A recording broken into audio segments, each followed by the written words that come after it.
So during your shooting, what kind of research did you do? I think most of us know that Bill Dukeman was killed in action.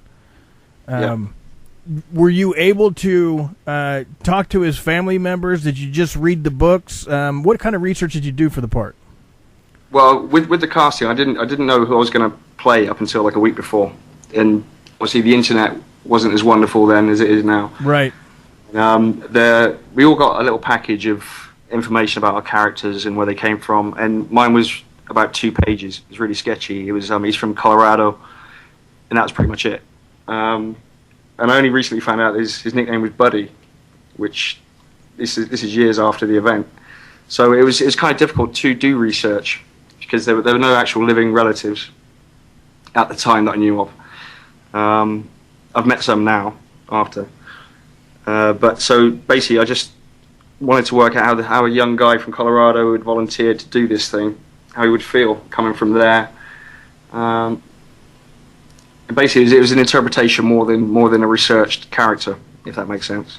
Yeah, and that was one of my other questions was, how much of it was your acting ability versus information garnered from research. So, as you say, like the cadre whip you up into shape anyway. So you learn how to be a soldier, or you learn the essence of a soldier from those guys. I can't say enough; they were fantastic. But for the accent, for the mannerisms, I mean, thinking that the guy came from Colorado, the type of state that he came from, the town that he came from, it's just I wanted to put those sort of things into it.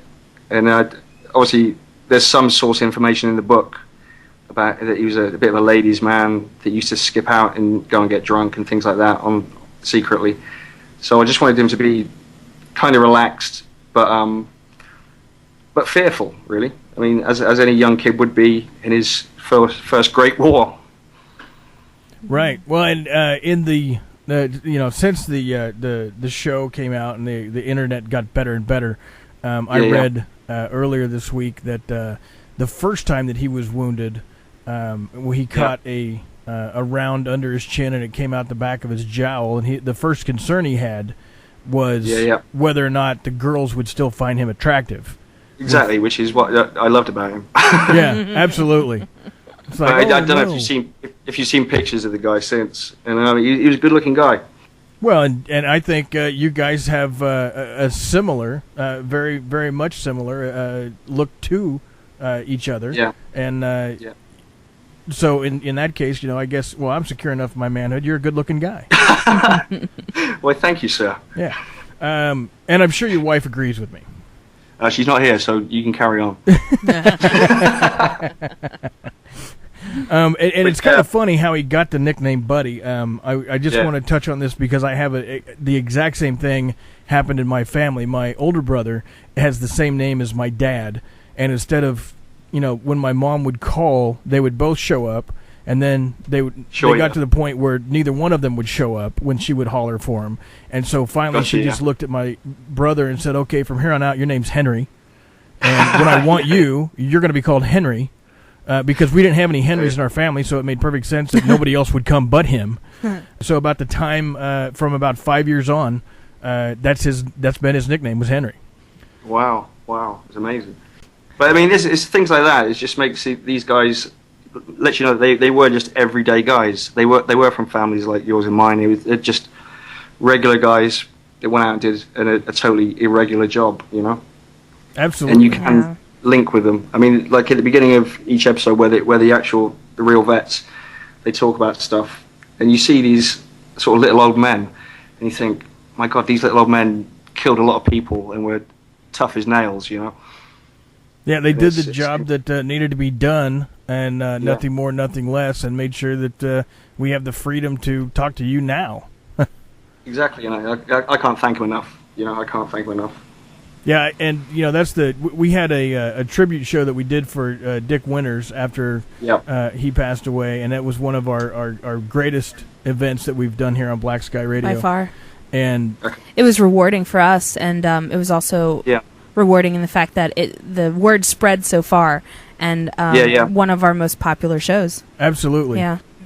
The words just don't seem to do their actions justice. thank you doesn't seem like it's ever enough. Right. And when you meet him, I was lucky enough to meet him a few times, and the guy was such an unassuming guy. Didn't really want credit for what was done. Put all the credit on the guys. My character Bill died. He was the only guy to die in the Crossroads episode, or the Crossroads battle. And I know that he felt guilty about that he'd lost one man. When he believed that he possibly didn't need to. And that sort of sums up the guy. Did you know that you were going to be one of the characters that died early on? Yeah. Obviously, you sort of got the scripts, and you'd read the book. So if I read the book, and I sort of got to page 86, it's like, oh, okay.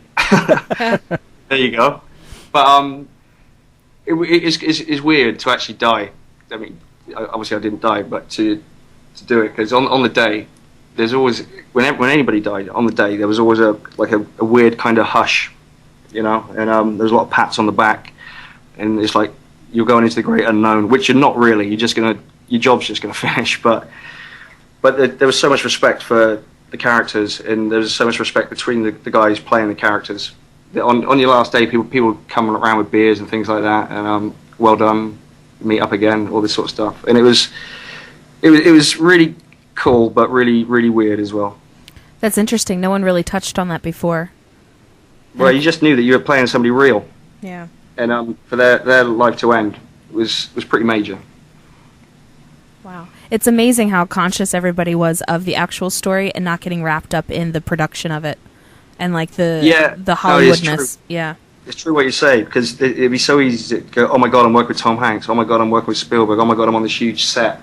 But it was more like, oh my God, can I do this guy justice? And that's real. It really was like that for everybody.